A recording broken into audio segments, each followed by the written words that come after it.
sa wakas, kumilos na din. Maaasahan itong pamalit na kinuha ng Ginebra. Laking tulong nito kay Japet and Troy Rosario. Boss Al, Chua, may nilinaw. At good news, Justin Brownlee cleared to play na para sa FIBA Asia Cup. At Japet Aguilar, kasalukuyang leading scorer ng Ginebra. At big man ng NLEX na si Brandon Ramirez, may good news about sa tinamong injury nung nakaraan kontra Ginebra.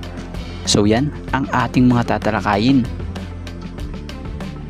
Brandon Ramirez, ang big man ng NLEX na nagsuffered ng dislocated jaw nung nakaraang Wednesday night kontra Barangay Ginebra after tamaan ni Ginebra forward Jamie Malonzo sa game.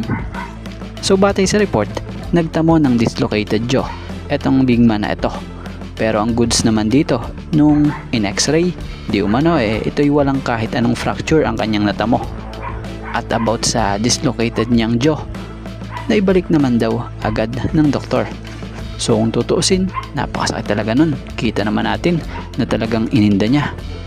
At ang goods pa nga dito, nakakasalita naman daw ito. Siya nga pala, napakalaking impact ng nagagawa nito sa NLEX itong si Brandon Ramirez dahil sa dami-dami niya nga pong napapahirapan. At ito nga po kontra Ginebra bago pa siya na-injured sa kanyang jaw. Gumawa nga po ito ng 11 points, 5 rebounds at may assist pa. So sa ngayon, nasa magandang standings ang nasabing koponan nitong pinaglalaruan. At dito tayo sa patungkol rito kay Japet Aguilar. Magpahanggang ngayon, wala pa ring kupas itong si Japet Aguilar. Siya yung veteranong habang tumatagal mas nagbo-bloom yung kanyang laruan. Alam nyo bang sa dami-dami ng mas batang player sa kanya dito sa Ginebra, ito pa rin or siya pa rin ang kasalukuyang leading scorer ng team ng Ginebra this Philippine Cup, na kung sa bago nga po nagkalaban o nakalaban nila yung NLEX nag-a-average na nga po siya ng 19 points per game, 5.67 rebounds per game and 2.33 assists per game. Pero after nga po ng game nila, after NLEX game, nag-average na nga po itong si Japet Aguilar ng 16 points per game, 6.50 rebounds per game and 2 assists per game. So bihira to para sa isang 38-year-old big man veteran, yung bang napakalakas pa rin umiscore para makatulong sa koponan. At dito tayo, good news ang kakapasok lang na balita about kay Justin Brownlee.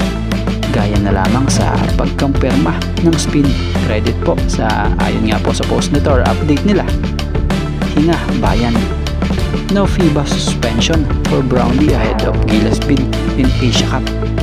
So batay pa nga sa report, Justin Brownlee cleared by FIBA, eligible to play for Gilas in Asia Cup campaign. So di na natin pahabain pa. Ang maganda at good news nga yung napatunayan na inosente itong si Brownlee. Hindi tulad ng mga paratang na binibintang sa kanya ng ibang mga bashers. Nakala mo naman may nagawa ng tulong or ambag sa bansa. Bukod pa dun, makakapaglaro nga po itong si Justin Brownlee para sa Gilas Pilipinas na walang kahit anong balakid.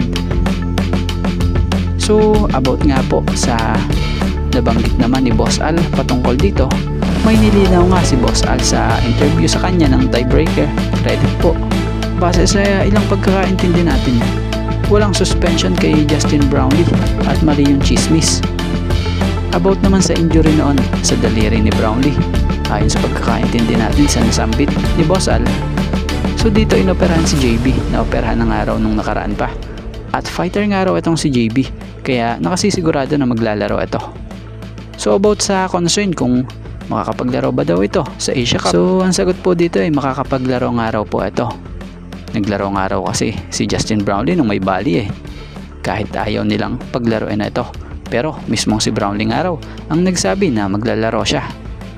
So balita pa ngayong July ay po pwede muli ito makapag-shooting na. So yun, ang mahalaga ngayon makakasama ng Gilas Pilipinas si Justin Brownlee sa kanilang kampanya sa FIBA Asia Cup na gaganapin nga po sa Agosto. At dito tayo patungkol sa big man na talaga namang magiging backup na nila Japet at maging nitong si Troy. So nasubukan na at nakita na kung gaano kahalaga ang may Ben Adamos para sa Barangay Ginebra. Nakita yung potential ng kakayahan talaga ni Ben Adamos para bumack up or maging kapalitan ng mga bigs ng Barangay Ginebra, na kung sa isa naging stint ni Ben Adamos nito lang kontra NLEX, sa limitado niya nga pong minuto, talagang quality minutes yung binigay niya rito, dahil gumawa lang naman siya sa pinakamahalagang punto ng laro nung sila nga po ay naghahabol ng magkakadikit na puntos, na kung sa ay perfect 3 of 3 nga siya shooting from the field. So goods ito. So, kulang lang naman talaga kay Ben Adamos talagang minuto, dahil yung estilo nga ng laro nito talaga namang goods na goods. Malabik Manuel nga ika nga nung iba. Andun yung hustle, sipag, at may laro rin talaga inside and outside. Bukod dyan may taas itong 6'7" at 29-year-old lamang, so batang bata pa. So kung mahahasa pa ito ng mas mahaba dito sa Ginebra, pwedeng baka in the future starter din ito mapunta. Bukod pa doon, mabilis nga kasi itong makapick up ng plays sa team. Bukod doon, ang laro niya pwede ring pang 4 or pwede ring pang 5. So yun,